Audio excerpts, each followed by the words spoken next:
Hello guys, welcome to कोटे ज्ञान। मेरा नाम है प्रखर और आज के ट्यूटोरियल में हम सीखेंगे टू सम प्रॉब्लम को सॉल्व करना। तो ये टू पॉइंटर्स प्रॉब्लम है, ठीक है। टू पॉइंटर्स प्रॉब्लम मतलब होता है कि आपके पास एक आई है, दूसरा जे है। वो दोनों का यूज करके आपको उस उस अरे में मतलब आपको ऑपरेशन परफॉर्म करना पड़ेगा। दो दो एलिमेंट को लेकर उसको कंपेयर करना पड़ेगा और रिजल्ट से देखना पड़ेगा क्या है, क्या कैसे सॉल्व करते हैं, ठीक है। तो इसमें प्रॉब्लम क्या है कि ये हमारे पास एक अरे है जिसका नाम है नंबर्स, राइट। और उसमें क्या है, वो already sorted in non decreasing order, मतलब ये असेंडिंग ऑर्डर में ये सॉर्टेड है, ठीक है। तो हमें क्या करना है, हमें दो नंबर निकालना है ताकि उनको ऐड करके हमें टारगेट एलिमेंट मिल सके, ठीक है। तो ये दो नंबर हो सकता है, कोई भी नंबर, मतलब नंबर जैसे हो सकता है यहाँ पे 2 है, 7 है, ठीक है। और यहाँ पे टारगेट 9 है, तो यहाँ पे 2 और 7 हमको निकालना है, ठीक है। तो मतलब 2 और 7 का हमें इंडेक्स निकालना है और उसको हमें अरे में स्टोर कर देना है, राइट।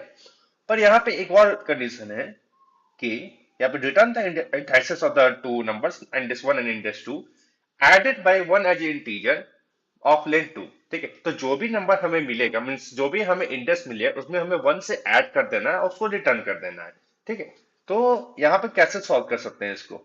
यहाँ पे देखो 2 और 7 है तो इसका टारगेट 9 है, ठीक है। मान लो होता टारगेट यहाँ पे 6, ठीक है। तो हम यहाँ पे लेते हैं 2 और 4। तो यहाँ पे क्या है, जो 2 और 4 मतलब ये जीरो इंडेक्स है और ये यहाँ पे ये सेकंड इंडेक्स है। और हमें क्या करना है, हमें जो भी आंसर मिल रहा है उसमें एक जोड़ देना है। तो जीरो इंडेक्स पे 1 ऐड करेंगे तो 1 हो जाएगा और सेकंड इंडेक्स पे 1 ऐड करेंगे तो 3 हो जाएगा। तो हम यहाँ रिटर्न कर रहे हैं 1 और 3। तो चलिए इसको सॉल्व करते हैं, ठीक है। तो यहाँ पे हम क्या करेंगे, हम एक लूप लेंगे, for let i equal to 0, ठीक है। अब हम नंबर्स अरे पे इंटरेक्शन करेंगे, ठीक है। I less than numbers dot length, ठीक है, आई प्लस प्लस। और एक दूसरा लूप लेंगे जो कि दूसरा एलिमेंट को इटरेशन कर रहे हैं, मतलब हम कंपेयर कर रहे हैं। तो पहला एलिमेंट के लिए आई, दूसरा एलिमेंट के लिए जे, ठीक है। उसी तरह से हम दो एलिमेंट को कंपेयर कर सकते हैं, ठीक है। पहला मतलब आई के लिए और अगला जे के लिए, ठीक है। तो for let j equal to i plus 1, ठीक है। और फिर यहाँ पे होगा j less than numbers dot length, ठीक है, एंड जे प्लस प्लस, ठीक है। ये हुआ।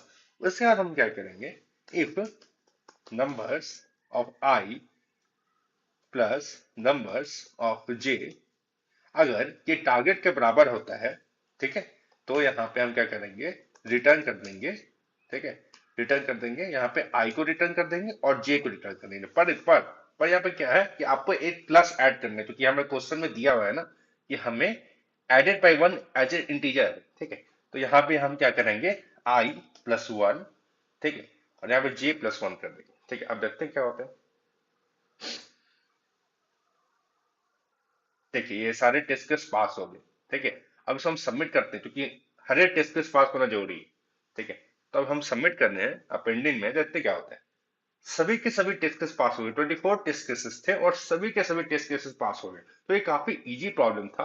अब मैं आपसे थोड़ा देर बाद आपको दूसरे ट्यूटोरियल में हम आपको दूसरे क्वेश्चन सॉल्व करेंगे, ठीक है। तो please like and subscribe the channel, will discuss later. Okay, thank you, bye bye.